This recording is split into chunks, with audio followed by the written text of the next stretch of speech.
जय हिंद साथियों, कैसे हैं आप सभी का स्वागत है सफल एकेडमी के इस प्लेटफॉर्म पे। दोस्तों, आज हम बात करने वाले हैं अभी अभी जो एक बहुत ही इम्पोर्टेंट न्यूज निकल के आ रही है कि एसबीआई जो पीओ की थी वो डिटेल्स, उसका ऑफिशियल नोटिफिकेशन आउट हो गया है। तो आइए हम लोग बात करते हैं कि एसबीआई में कितनी वैकेंसी दी गई पीओ के लिए और क्या एलिजिबिलिटी चाहिए, क्या क्या बदलाव हुए, इन सभी बातों पर चर्चा करते हैं। तो वीडियो में आप अंत तक बने रहिए और आपको संपूर्ण जानकारी दी जाएगी। जैसे कि आप देख सकते हैं कि सेलिब्रेशन एक्सटेंजेशन के बारे में दिया गया है। आप देखिए यहाँ पे मुख्य इंस्ट्रक्शन ऑफ रिक्रूटमेंट ऑफिसर का जो एडवाइजमेंट नंबर इतना है।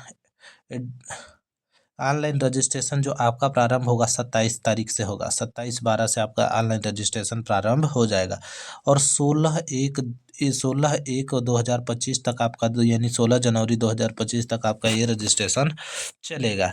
तो आइए इन सभी बातों को आप पीडीएफ के माध्यम से पढ़ सकते हैं। ऑफिशियल वेबसाइट से जाके आप इसको डाउनलोड भी कर सकते हैं। आइए आपको हम जो महत्वपूर्ण बता दें कि कितनी वैकेंसी आखिर सरकार द्वारा या जो एसबीआई द्वारा कितनी वैकेंसी आपको दी गई है। तो देखिए, वैकेंसी जो आपको टोटल दी गई है, तो टोटल वैकेंसी आपको 600 दी गई है। कितनी दी गई है? 600। पीओ की जो वैकेंसी आई है, पीओ की एसबीआई पीओ की वो वैकेंसी आई है 600। 600 में अलग अलग कैटेगरी वाइज देखेंगे तो कैटेगरी वाइज में एससी की वैकेंसी 87 है और 43 वैकेंसी एसटी की, ओबीसी की 158, ईडब्ल्यूएस का 58 और 240 वैकेंसी है कि 240 वैकेंसी है जनरल की। और कुल मिला के यहाँ से हो जाता है 586। कितना हो जाता है? 586। और बैकलॉग जो वैकेंसी है वो 14 वैकेंसी, और इन सबको मिला के टोटल आपके पास 600 वैकेंसी दी गई है किस पीओ के पोस्ट के लिए।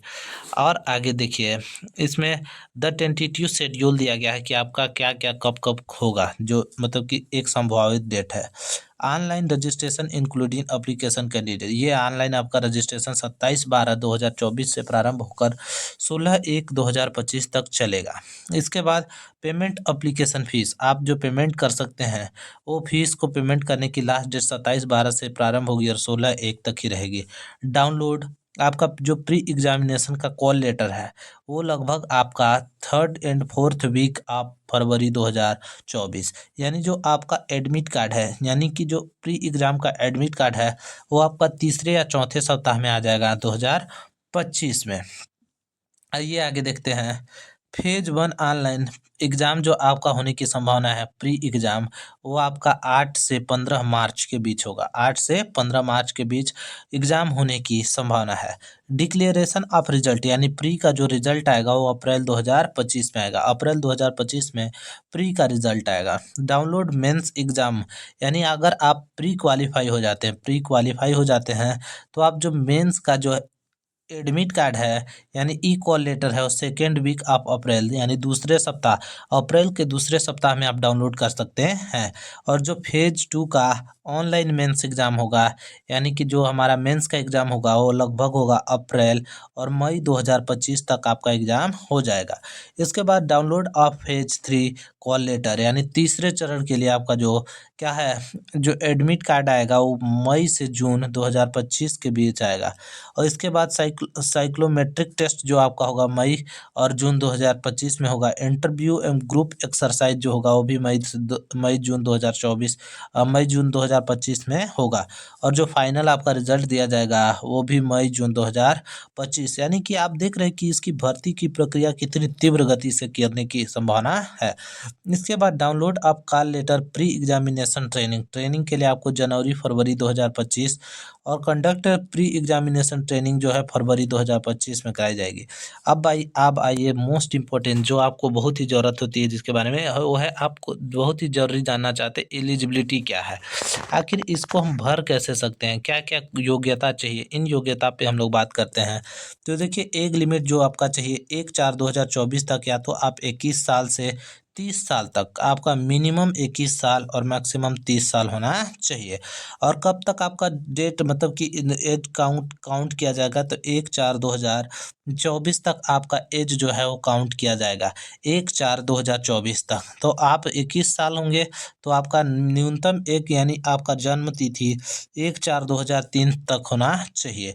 और आपका अगर मैक्सिमम 30 साल तक है तो आपका 2/4/1994, ये दोनों होंगे तो आप इसको क्या कर सकते सकते भर सकते हैं। अब देख लिए इसमें कैटेगरी वाइज कुछ एज रिलैक्सेशन दिए जाते हैं।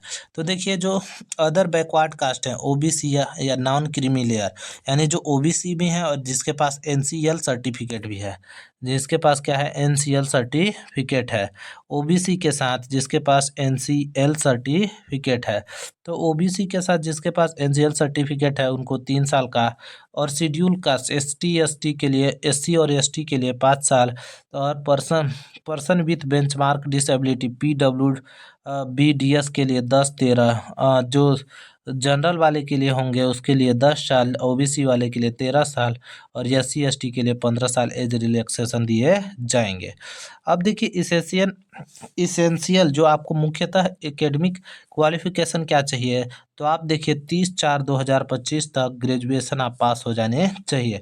Graduation in any recognise board, आप कोई भी रिकॉग्नाइज बोर्ड से ग्रेजुएशन होना चाहिए। इक्विवेलेंट क्वालिफिकेशन या उसके समान क्वालिफिकेशन चाहिए central government, those are the final semester में आप हैं तो भी इस फॉर्म को भर सकते हैं। Provisionally subject condition is interview, they will have to produce proof having past graduation, यानी कि आपके पास ग्रेजुएशन पास करने का कोई प्रूफ होना चाहिए, और 30/4/2025 से पहले आप क्या हो जाए ग्रेजुएशन, यानी आपका सेमेस्टर क्या हो जाना चाहिए फाइनल हो जाना चाहिए। Preservation person with benchmark disability, ये देखिए कुछ डिसेबिलिटी के लिए है, यानी कि जो आर्थिक मतलब शारीरिक रूप से कमजोर होते हैं उनके लिए है, कि आपको देखने में समस्या है और कुछ में भी आपको समस्या है तो उनके लिए। फिर कैटेगरी फेज नोट, इससे भी आपको मतलब नहीं है। अब देखिए सिलेक्शन प्रोसीजर, यानी सिलेक्शन आपका कैसे होगा, तो जो प्री एग्ज़ाम होगा, ये प्री एग्ज़ाम में इंग्लिश लैंग्वेज 40 नंबर के होंगे, क्वांटिटेटिव एप्टीट्यूड 30 नंबर के, और इसके बाद रीजनिंग एबिलिटी 30 नंबर के, और कुल मिला के 100 नंबर के होंगे, और 100 नंबर 100 प्रश्न होंगे और 100 नंबर दिए जाएंगे, और प्रत्येक सेशन को करने के लिए आपको 20 मिनट समय दिया जाएगा प्री एग्ज़ाम में। अगर आप प्री एग्ज़ाम पास कर लेते हैं तो आपको क्या होता है कि मेंस एग्जाम का सिलेबस देख लीजिए कि मेंस एग्जाम में क्या क्या पूछे जाते हैं। तो इसमें reasoning, computer aptitude, data analysis DI, data interpretation के बारे में पूछा जाएगा, जनरल अवेयरनेस, इकोनॉमिक, बैंकिंग और नॉलेज, इंग्लिश लैंग्वेज के बारे में पूछा जाएगा। तो रीजनिंग से आपका 40 प्रश्न रहेगा, डाटा एनालिसिस से 30 प्रश्न रहेगा, जनरल अवेयरनेस से 60 प्रश्न रहेगा, और इंग्लिश लैंग्वेज से यहाँ पे रहेगा 40 प्रश्न, और टोटल मिला के 170 प्रश्न होंगे, 170 प्रश्न, और इसके लिए आपको दिए जाएंगे 200 मार्क, और इन सभी को करने के लिए आपको दिए जाएंगे टोटल 3 घंटा। इसके बाद डिस्क्रिप्टिव जो पेपर आपका होगा उसमें होगा computer skill, communication skill, email report, situation analysis, ये होगा आपका 50 नंबर का, जो कि 250 नंबर का होगा, और यहाँ पे 50 नंबर का होगा आपका मैक्सिमम, और इसमें 30 मिनट आपको समय दिए जाएंगे। अगर आप कट ऑफ में क्वालिफाई कर लेते हैं तो सेकेंड में आपको मेंस एग्जाम देना होगा। फेज 3 में आपको comprise psy psychometric test, group exercise, personal interview आपको देना होगा। इसमें आपको क्या होता है मैक्सिमम 20 एक्सरसाइज और 30 इंटरव्यू में टोटल मिला के आपको 50 नंबर दिए जाते हैं। इसके बाद देखिए आपको मेंस एग्ज़ाम जो होता है मेंस एग्जामिनेशन टेस्ट जो होगा आपका वो टोटल 250 नंबर का होगा। 250 में ग्रुप एक्सरसाइज में 50, टोटल 300 नंबर हो गया। नॉर्मलाइजेशन मार्क 75, इसमें 25, और इसमें नॉर्मलाइजेशन 100 नंबर तक के आपको मिल सकता है। फिर एग्जामिनेशन पूरे भारत में इसका एग्ज़ाम सेंटर दिया जाएगा। आपको ई का लेटर जल्दी ही उपलब्ध कराई जाएगी। और इसके बाद देख लीजिए इसमें आप जो यहाँ पे परमिसेबल नंबर ऑफ चांस के बारे में आप इसे अप्लाई कर सकते हैं। कब से याद रखिएगा 27 दिसंबर से अप्लाई होगा, और कब तक 16 जनवरी तक क्या होगा अप्लाई होगा। फिर गाइडलाइन ऑफ लाइनिंग, इसके बारे में कोई भी ज़्यादा इसकी ज़रूरत नहीं है, जो ज़रूरत है आपको चीज़ें वो मैं आपको बता देता हूँ। ये देखिए कि एग्जामिनेशन सेंटर जो देगा वो लगभग भारत के सभी राज्यों में और सभी स्थानों पर होगा। तो आप इसके लिए निश्चिंत रहिए, आपके भी शहर में क्या करेगा सेंटर दिया जाएगा। तो आई होप कि आपको वीडियो पसंद आया होगा। वीडियो अगर पसंद आया तो चैनल को लाइक शेयर सब्सक्राइब कीजिएगा। धन्यवाद। मेहनत इतनी खामोशी से कीजिए कि कामयाबी शोर मचा दे। मिलते हैं एक नए वीडियो में, तब तक के लिए जय हिंद साथियों।